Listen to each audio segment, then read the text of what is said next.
Well, welcome to number 3 in our series of love languages. And we had just arrived back from the U.S. to Hanoi, Vietnam. We are now in a 14-day quarantine in our hotel. And you can see we're happy about it. Because I get to spend time with you. That's right. Yes. So we're glad you can join us as we dive into the 5th and last one, words of affirmation. Yes. And this is from the 5 Love Languages by Dr. Gary Chapman. And just for a little review, we've talked about gifts, acts of service, quality time, and physical touch. Right. Today we are finishing our series on words of affirmation. Now remember, being able to speak all 5 languages is great and helpful in your relationship. But usually we receive love best through 1 or 2 primary love language. And we hope after today that you'll have a better idea of what your primary love language is and also what your partner's is. That's right. Words of affirmation is speaking into your husband or wife's life in a way that will encourage them, help them to feel appreciated and not feel taken for granted. Telling them thank you for specific things like, thank you for taking me to the store. You do that quite often for me. Thank you. You're welcome. Or thank you for making supper. And she does that a lot for me. Really appreciate it, dear. You're welcome. Adding a compliment is another way to affirm your partner. For example, I really appreciate how safely you drive me to the store. I really feel very secure. Thank you for that. You're welcome. Glad we can get there and back home. Yes. Or, that meal was simply delicious. Absolutely. And that's one of the things we're looking forward to after quarantine is a nice home-cooked meal. Yes. That is, I already know it will be delicious. Yes, having 3 meals a day at the hotel is not my cup of tea.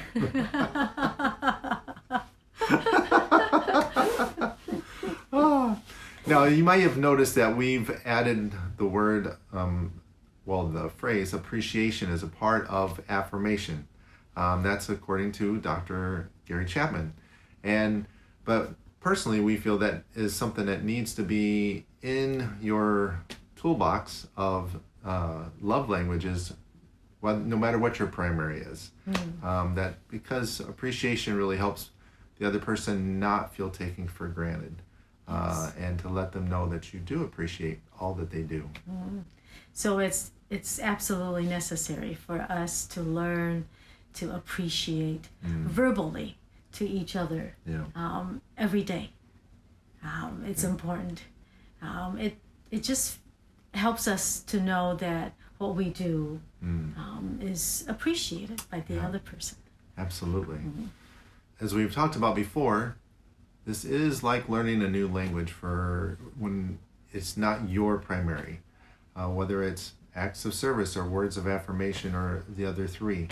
It's something that you have to learn and be patient with yourself as you learn. And just realize, I remember when I was trying to learn her primary love language, I would do well for a while, and then because it's not easily spoken by me, I would stop doing it and I wouldn't even realize it until we talked about it later.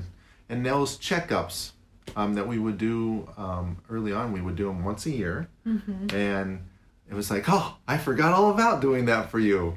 And it was such a good reminder. So that's something I want to encourage you to help your fluency in this language, is to check up. How is it going? Is there need to be adjustments? Am I missing it? Are all good things. On the idea of finding out your primary love language, one way to look at it is you hear all 5.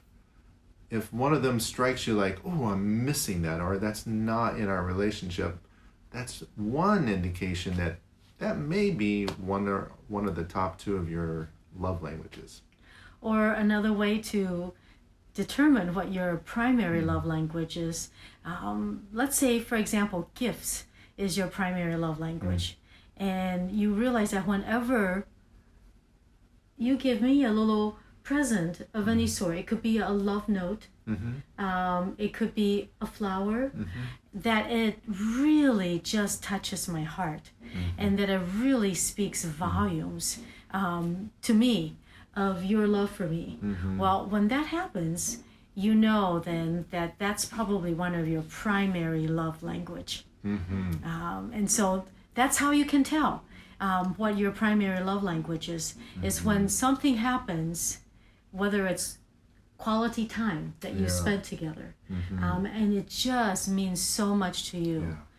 That probably is one of your primary love language. So either you notice it when it happens and it like really strikes you, or you notice it's missing. Both are great indicators of what might be your primary love language. Yes. And for those of you who find it difficult to speak that love language, it's okay. It's very natural. When you are learning a new language, like when we were first learning Vietnamese, it was hard just to make the right combination of sounds. It took weeks of practice just to make one right sound. But in time, we got to be better as we practice it. So it's okay. It's okay if for weeks or months that you just feel like, I can't quite do it right. It's okay. You just keep on doing it. Keep on trying. And that's the most important part of it. Yes, it is. Because the other person will notice you're trying. So to review, our 5 love languages are...